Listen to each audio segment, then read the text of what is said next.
Consideraciones a tener en cuenta en la evaluación del trastorno de pánico y la agorafobia. En primer lugar, la utilización de entrevistas estructuradas a la hora de realizar el diagnóstico.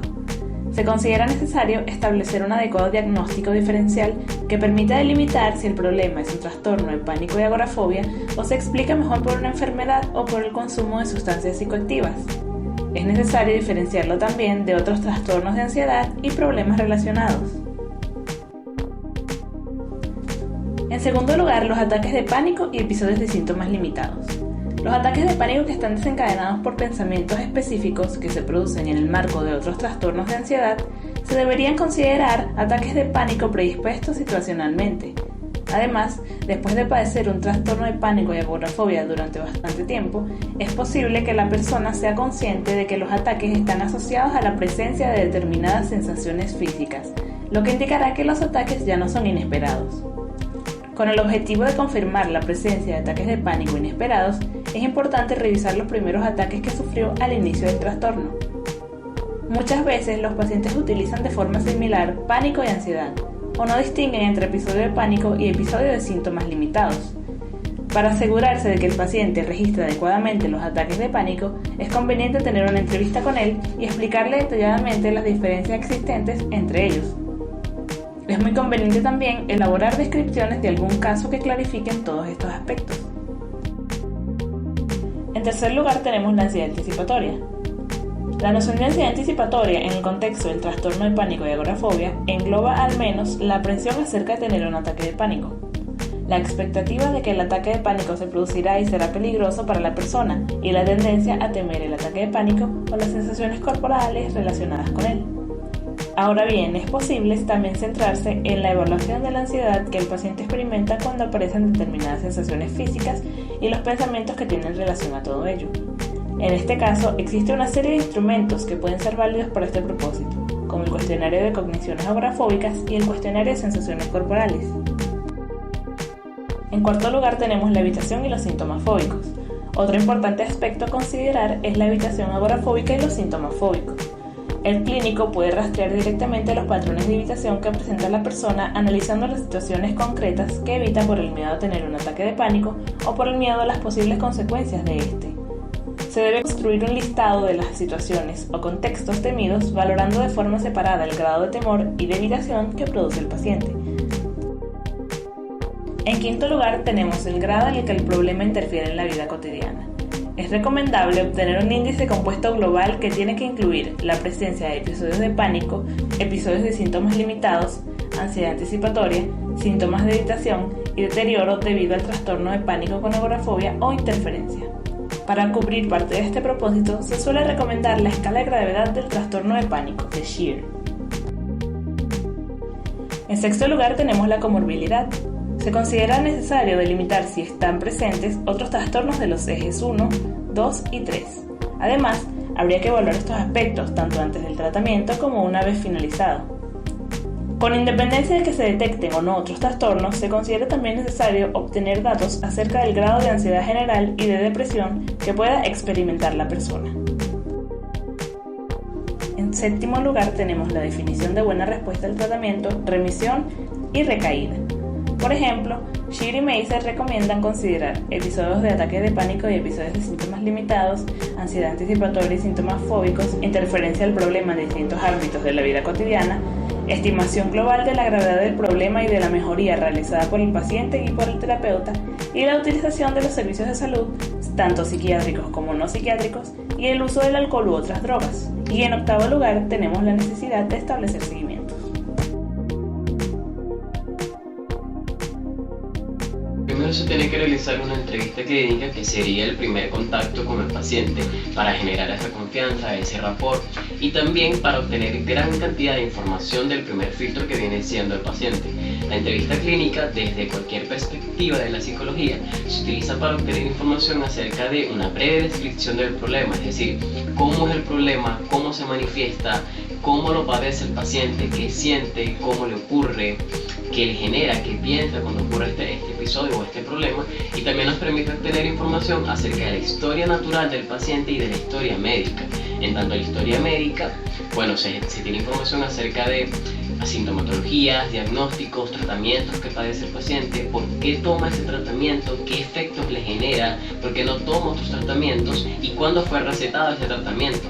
También nos permite tener información acerca de acontecimientos importantes que ocurrieran en todo el desarrollo de la vida del paciente y si se relacionan o no se relacionan con este episodio del trastorno de pánico.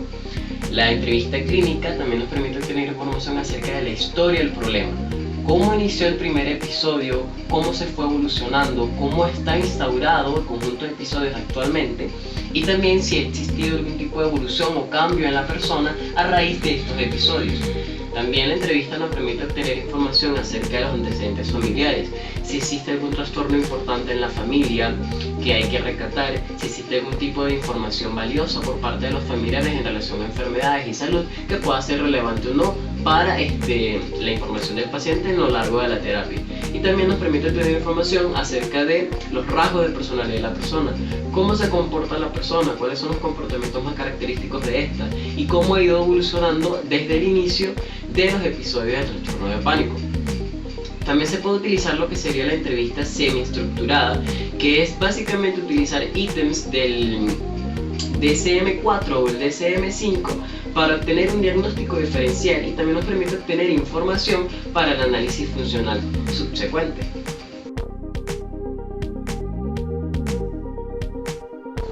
El uso de autorregistros responde a tres objetivos principales. Primero, utilizamos los autorregistros porque nos permite tener una herramienta para evaluar al paciente.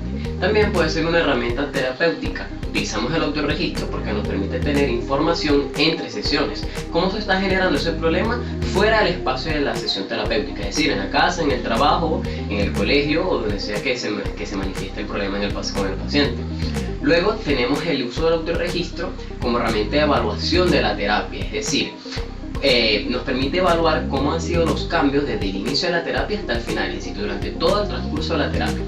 Desde nuestra metodología, quizás desde el análisis conductual, se utiliza primero un registro anecdótico, que es aquel que nos permite obtener información por parte del paciente acerca de cómo se genera el problema en su aspecto natural.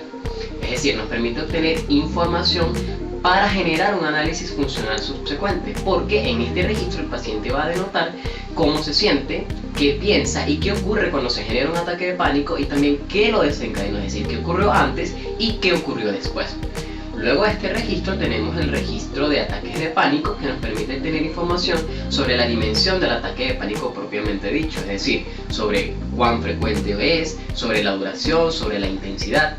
Y también tenemos el cuestionario de miedos y evitación agorafóbica. Este cuestionario nos permite valorar del 0 al 10, digamos, un conjunto de ítems o conductas objetivos para demostrar al paciente cuáles son sus avances en el transcurso de la terapia, porque nos permite demostrar cuáles son esas conductas de evitación que él ha tenido y cuál es esa valoración del miedo sobre los síntomas o sobre la ocurrencia de un ataque de pánico. Luego de este cuestionario también tenemos el cuestionario de pensamiento catastrófico. Recordemos que el ataque de pánico es un miedo al tener miedo, es decir, se genera cuando la persona comienza a denotar que existe un conjunto de síntomas y comienza a interpretar catastróficamente ese conjunto de síntomas. Por lo tanto, este cuestionario de pensamiento catastrófico nos sirve para obtener información acerca de cuáles son los pensamientos automáticos de la persona y cuáles son esas creencias que están sustentando esos pensamientos automáticos.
trata de un paciente masculino de 31 años de edad, quien acude a consulta por su propia voluntad, ya que desde hace unos 7 meses presenta elevados niveles de ansiedad durante todo el día y una gran inseguridad para desempeñar sus actividades diarias. Además, su rendimiento académico y profesional ha disminuido considerablemente. Presenta conductas de escape y evitación, baja autoestima, tristeza, desilusión y sentimientos de inutilidad. En el pasado consumía cannabis y cocaína, aparte de presentar crisis de angustia hace años, la cual fue tratada psicofarmacológicamente con alprazolam. Paradigma de adquisición.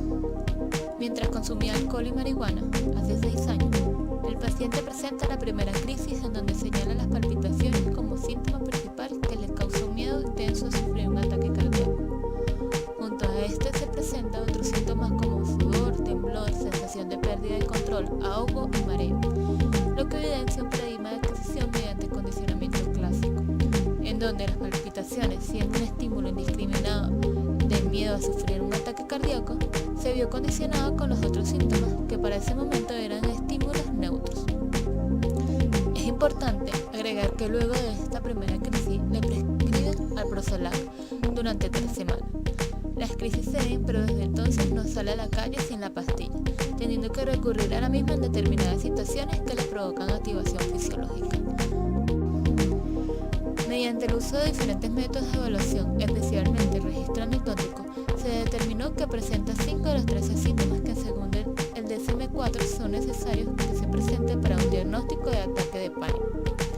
Estos síntomas que él presenta son sudor, temblor, sensación de pérdida de control, ahogo y mareo. Además se confirma que presenta los 4 criterios que de acuerdo al DSM-4 son necesarios para el diagnóstico del trastorno de pánico. En este caso se observó presencia de agorafobia. En cuanto a la triple relación de contingencia, se observa que entre los estímulos externos desencadenantes se encuentra cualquier lugar, medio de transporte o situación en la que se considera que podía ser difícil encontrar ayuda en caso de sufrir una crisis, razón por la cual evita estos lugares, lo que evidencia la presencia de agorafobia, como se dijo anteriormente. Además, la crisis también se podía desencadenar por estímulos internos, como pensamientos del tipo me va a dar una crisis y no voy a ser capaz de salir solo de aquí, o la percepción de activación de síntomas vegetativos, como palpitaciones, sensación de ahogo, dolor precordial, entre otros. El miedo se identificaba considerablemente cuando no iba acompañado, no llevaba en su poder la pastilla y o se hacía de noche. En relación a la conducta que se produce ante estos antecedentes, se observa que es el ataque de pánico propiamente dicho, el cual está acompañado por reacciones fisiológicas como palpitaciones, sudor, dificultad para respirar, temblores. Además de pensamientos como me va a dar un infarto, voy a perder el control, me voy a volver loco y no voy a ser capaz de volver a casa. Y finalmente conductas manifiestas como tomar una pastilla, ir al hospital y escapar de la situación. En ocasiones las conductas era el miedo a sufrir un ataque, por lo que al emplear conductas de escape y evitación y conductas de seguridad, el ataque de pánico no se desencadenaba. Como consecuente, se observa un importante deterioro funcional en su vida, acompañado de inseguridad, malestar emocional, disminución del rendimiento académico y profesional, dependencia de otras personas, especialmente de su madre y novia, actitud hipervigilante, tanto a nivel fisiológico como situacional mediante la observación permanente de los síntomas físicos y el análisis sistemático de cada situación, con la intención de identificar los elementos protectores en caso de sufrir una crisis y la posibilidad de escapar. En cuanto al paradigma de mantenimiento, se observa que ante los factores externos y o internos que desencadenan el ataque de pánico, el paciente elicita conductas de evitación y o escape de la situación, lo que hace que el ataque de pánico cese. Esto significa que el mantenimiento de los ataques de pánico se da por el reforzamiento negativo. Además, se observa que esto va acompañado de conductas de seguridad, como llevar las pastillas o estar acompañado, los cuales se podrían explicar como conductas supersticiosas, que al ser elementos que le permiten evitar el ataque de pánico, se ven reforzados también por negativos.